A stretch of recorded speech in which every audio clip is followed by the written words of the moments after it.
Karibu ndugu mtazamaji, hii Bongo Play TV, chimbo la kiburudani nyumbani kwako. Mimi napata nacho kihitaji kila napoangalia Bongo Play TV, huku mambo ni bamba. Hii TV ni ya kila rika, watoto, genzi mpaka sisi wazee. Bongo Play TV ni zaidi ya TV. Bongo Play inapatikana kwenye Azam Decoder upande wa Other Channel namba 38. Oya, Bongo Play ndio channel ya burudani Tanzania. Hili ndilo chimbo la burudani nyumbani kwako.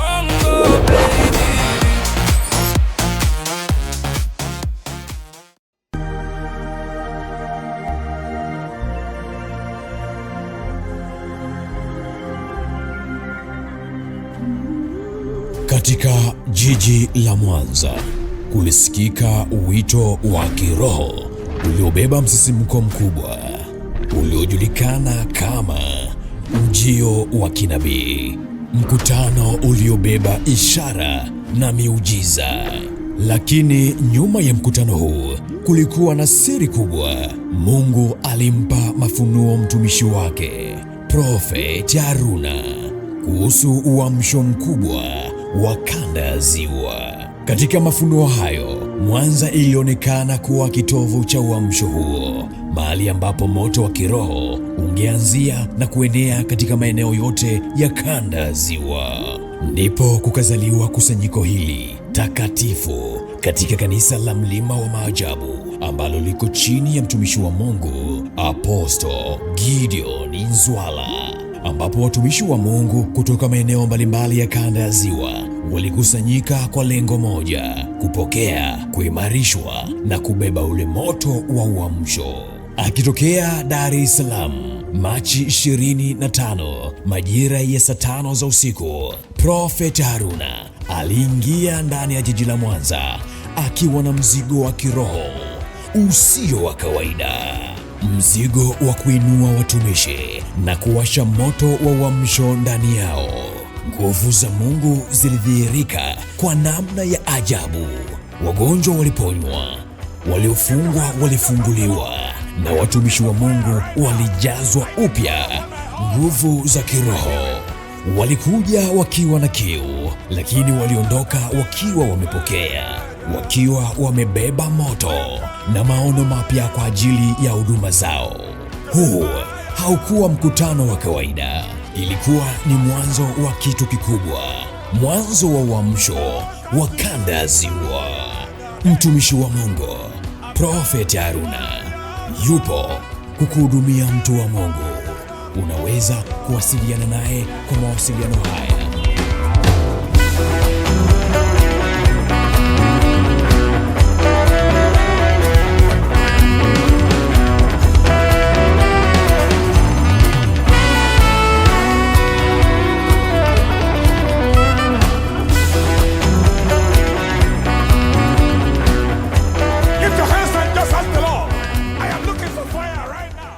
Ninaitwa Mchungaji Monica Filipo. Kwa kweli ibada ya leo ilikuwa ni ibada ya ajabu sana. Ni ibada ambayo ina upako wa Roho Mtakatifu, na tumemwona Mungu akizungumza na kanisa lake kupitia mtumishi wake ambao ametumia Matendo ya Mitume 3 mstari ule wa 19 kwamba kuna nyakati za kuburudishwa. Ni kweli Yesu anataka aliburudishe kanisa lake. Tumemwona Roho Mtakatifu akitembea ndani ya kanisa, tumeona watu wakifunguliwa, tumeona kuta zikianguka, tumeona maajabu makubwa sana. Tumemwona Mungu akiwa nasi na akituvika nguvu zake ili kuifanya kazi yake iende mbele. Eneo ambalo nimeguswa ni eneo la kumletea Bwana mafanikio, yaani mavuno, kumtumikia. Unapotumika kwa Bwana ni lazima uwe na nguvu ya Mungu ili uweze kuwavuta wale wengine. Ni lazima uwe na ile neema ya nguvu za Roho Mtakatifu. Uwezi ukamtumikia Mungu kama huna nguvu za Roho Mtakatifu. Ushuhuda nilionao, Mungu amenitendea mambo makubwa sana. Moja ambayo Yesu amenitendea ni kwamba nilikuwa mkiwa, sasa hivi tayari kuna mvua imenyesha, mvua ya baraka ambaye ni Roho Mtakatifu amesheheneza ndani yangu, nikimaanisha ya kwamba nikitoka hapa lazima mavuno yakarejee kuja kwa Bwana. Kwa majina naitwa Esther Samsoni. Ibada ya leo sijui naweza nikasemaje. Ibada ya leo ilikuwa ina nguvu kubwa. Ibada ya leo ilikuwa ni ya kujazwa unabii, ibada ya kufunguliwa. Vipawa vile vyote ambavyo shetani alikuwa ameshavifunika adui, leo vyote vimefufuliwa. Kiukweli siwezi nikasema zaidi ya hapo. Ninamshukuru Mungu. Mimi mwenyewe kuna giza lilikuwa limefunika. Kuna wakati nilikuwa muombaji sana, lakini imefika wakati nikawa siombi kabisa, ile neema kuomba sina. Nikiwa upande wa kanisani ninaomba, lakini nikifika nyumbani ibada inakata kabisa, maombi yanakata. Kwa hiyo nikashindwa kuelewa. Kuna siku moja hapo nyuma tulikuwa na mtumishi wa Mungu Pastor Gideon. Wakati wa kuendelea na maombi kasemekana kwamba nimefunikwa. Kuna kifusi kikubwa kimefunika kulikana na huduma ndokuwa nimebeba, lakini nikasema ipo siku tu Mungu atanifungua. Lakini leo ninasema leo kiukweli ilikuwa ni siku yangu. Ibada ilikuwa ni nzuri, watu wamefunguliwa, watu unabii umetoka, watu tunapelekwa viwango vingine. Ninamshukuru Mungu sana. Sasa hivi kile ambacho kilitoka kinazuia giza, kwa sababu nilikuwa kuna kipindi nilikuwa na yale macho ya kuona kwenye njozi sana, naona vitu vingi, lakini kaja nikapigwa giza, nikawa sioni tena. Neema ya kuomba ile ikawa imeshakata, lakini toka jana niko mahali hapa, ibada inayoendelea. Na jana ilifunguliwa hapa ibada rasmi, watu walijazwa ile mida ya jioni, na bado leo sasa hivi ninajisikia ile shauku ya kuomba hivi. Namshukuru Mungu kanirudisha neema ya kuomba. Amen. Majina yangu naitwa Elizabeth Ibrahim, ni mkazi wa jiji la Mwanza. Namshukuru Mungu kwa ajili ya kongamano hili la siku 3. Mimi naona limeandaliwa kwa ajili yangu.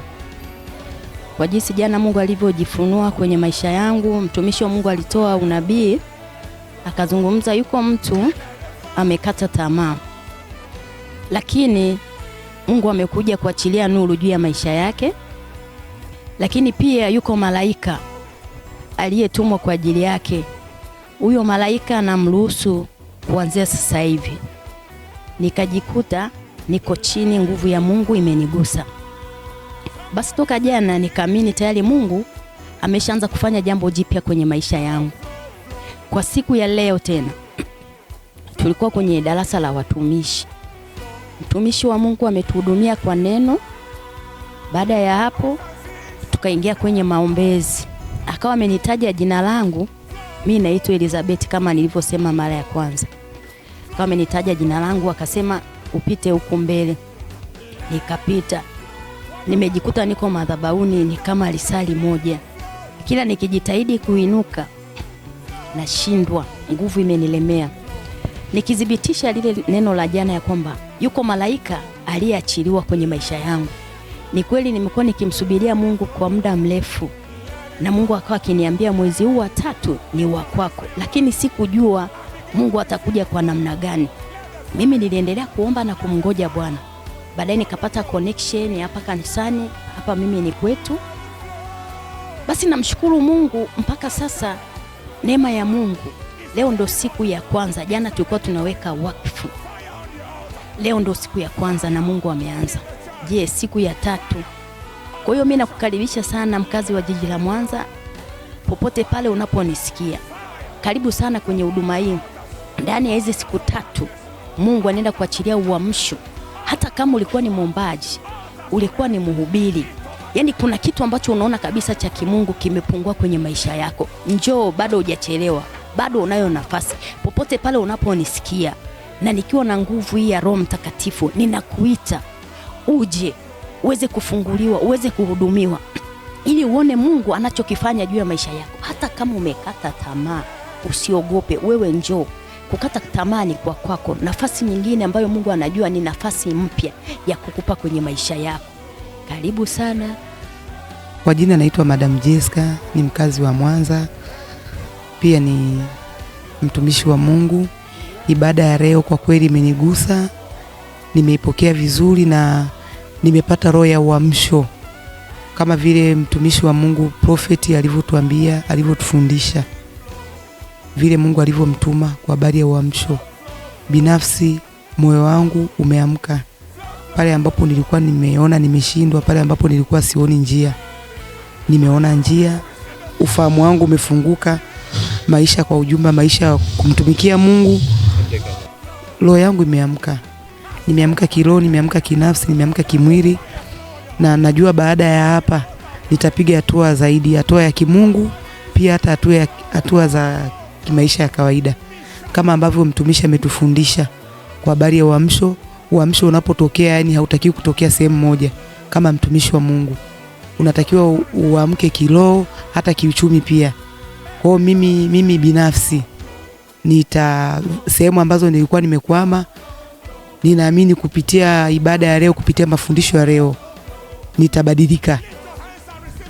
Na tuseme ni kama vile naenda kuanza upya kwa yale mafundisho, kwa ule moto ambao, kwa ile impartation ambayo mtumishi wa Mungu ameiachilia kwangu. Kuna vitu vingi ambavyo nimevipokea, imani yangu imeongezeka na nguvu ya Mungu nimeipokea. Kwa hiyo ninaamini hatua mpya inaenda kutokea kwenye kila eneo. Kwa majina naitwa Margaret Msangi. Kiukweli ninamshukuru Mungu sana kwa ajili ya hii ibada kubwa ambayo tumeipokea siku ya leo. Tumemwona Mungu kwa namna ya ajabu. Kipekee tumeona uamsho. Nguvu ya Mungu ilikuwa ni kubwa sana. Tumeona ukuta ukianguka. Kama mtumishi wa Mungu alivyosema, kama kuna mtu ambaye alikuwa na ukuta uko mbele yake, leo unaenda kuanguka ukuta. Binafsi kwa kweli nimeona ukuta ukianguka mbele yangu. Sababu aliposema tutoke pale mbele, tukatoka pale mbele, niliona nguvu ya ajabu. Aliponigusa niliona kuna nguvu ya ajabu ambayo imeingia ndani yangu. Na nguvu hii imefanya mabadiliko ya kweli ndani yangu. Kiuhalisia mpaka sasa hivi hapa nilipo, kuna moto fulani na usikia ndani yangu. Kwa hiyo kwa uhalisia tu nguvu ni kubwa na uamsho ni mkubwa. Kwa kweli tunamshukuru Mungu kwa ajili ya mtumishi wa Mungu. Tuko pamoja.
I am looking for the floor of fire tonight.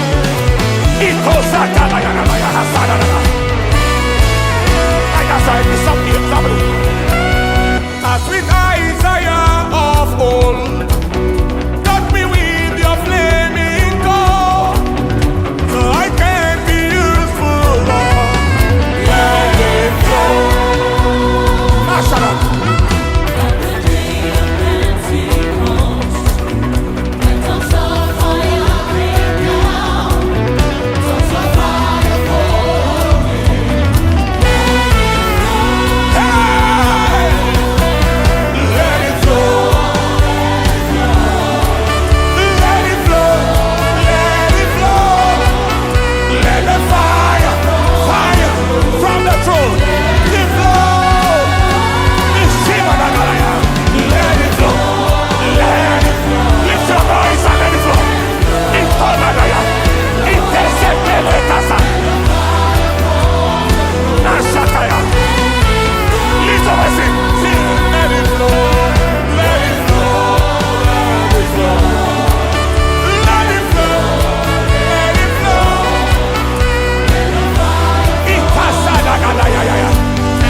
Sure. Ila kila ambacho kimepotea make sure kinarudi. Amen. Maana hapa nakupa assignment mwenyewe kujitafakari. Kitu gani, kuna nguvu gani mpotea? Niko nabandika mkono unapokea uponyaji. Niko nabandika mkono mtu anafunguliwa bila kutumia sauti kubwa. Bwana hapo sifa. Amen. Maana deliverance sasa nimekuwa sasa ni makelele sasa. Mtu mmoja masaa 10. Ni shoka hiyo. Yaani ambayo ina kati. Bwana hapo sifa. Amen. Ila neema ikiwepo dakika 5 mtu amefunguliwa. Hallelujah. So naongea mtu mahali hapa. Amen. Sema Yesu nisaidie. Yesu nisaidie. Okay, nyakati ya kurudisha namba pili ni kitu gani? Ni nyakati ya kupokea nguvu mpya. Ni nyakati ya kupokea nguvu mpya. Kuna tofauti hapa. Kuna ya kwanza ni kurejeshwa nguvu iliyopotea, lakini ya pili ni nyakati ya kupokea nguvu mpya. Hii nguvu mpya maana ya kuendelea hapo ulipo. Yes. Inaweza kuwa tayari unacho kitu ambacho kipo, lakini unahitaji nguvu mpya ya kusaidia kuendelea. Amen. Katika hatua nyingine ya kiroho. Amen. Sio ongea na Mungu mahali. Amen. Tusome kitabu cha Samueli wa pili 16 mstari wa 5.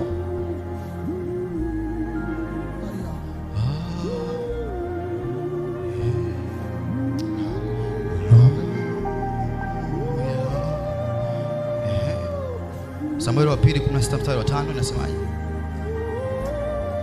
Amen. Tusoma kama ilivyoandikwa. Basi mfalme Daudi. Mfalme nani? Mfalme Daudi. Eka jina lako pale. Amina. Amen. Tuko wote jamani? Yes. Wangapi tupo wote? Okay, mfalme nani? Basi mfalme Gideoni. Eka kwa amina. Amen.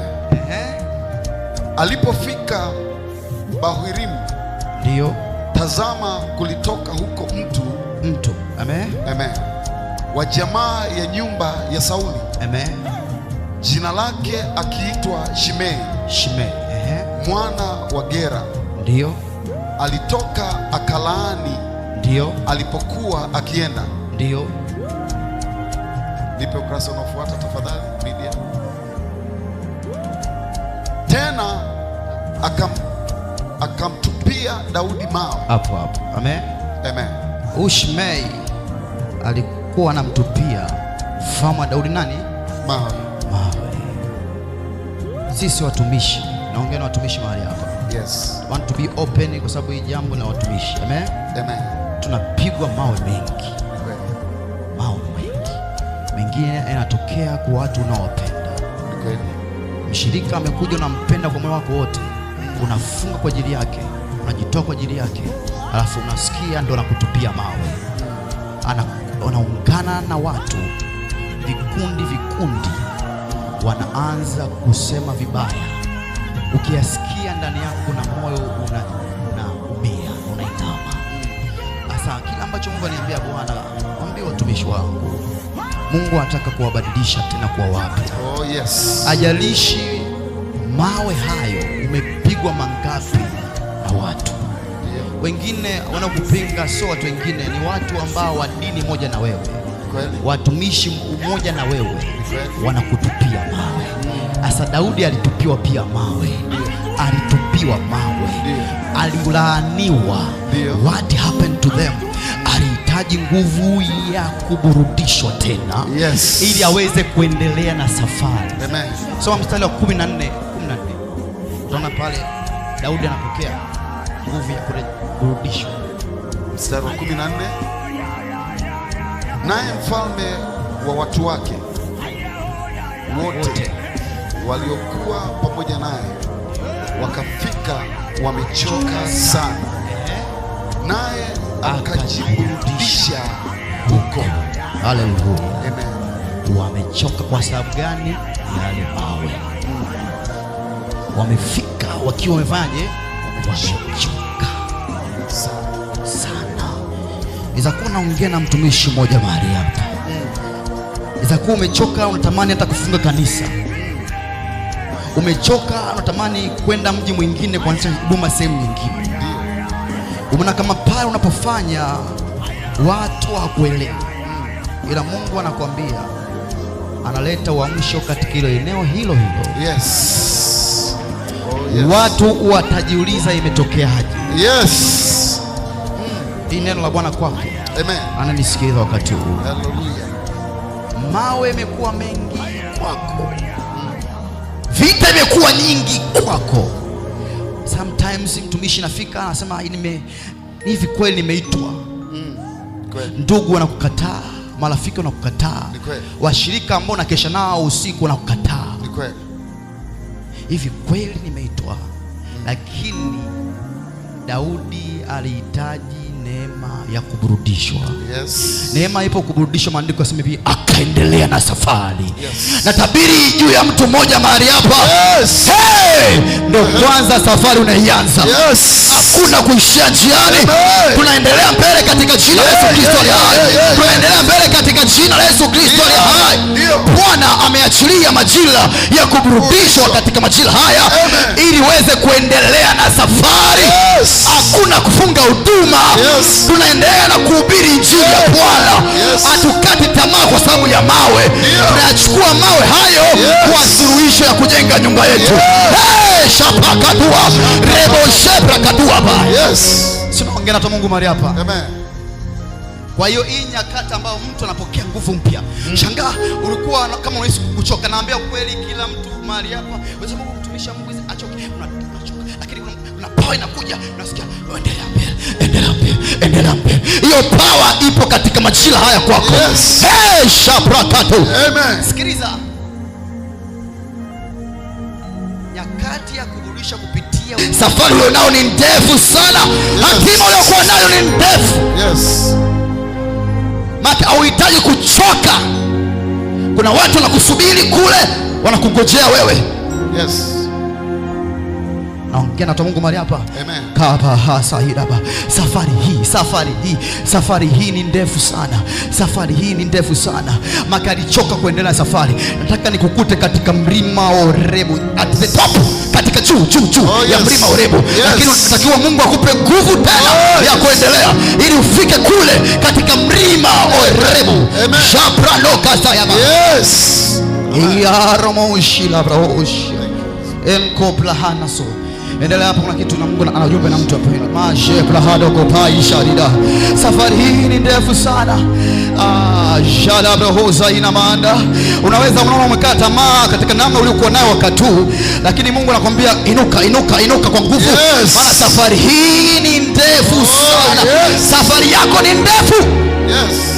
Unaweza ukaona umefika tayari. Umeshusha moto. Umewapiga mabahari. Umeshusha mvua.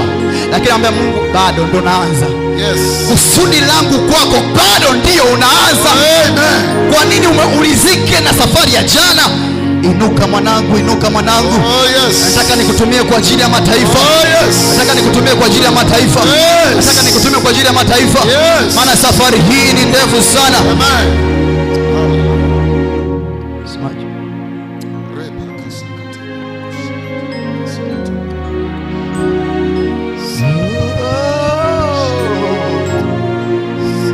Ujumbe wako Mungu anakuambia safari hii ni ndefu sana.